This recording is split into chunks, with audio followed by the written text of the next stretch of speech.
জানা, কথা এটা কওঁ বুলি তোমাক কোৱাই নহ'ল।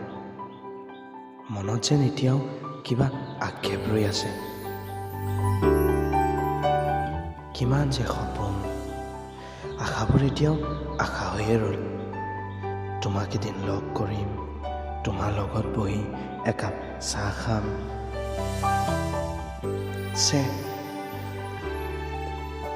কি যে মধুৰ সপোন, কিন্তু সেইবোৰ সপোন।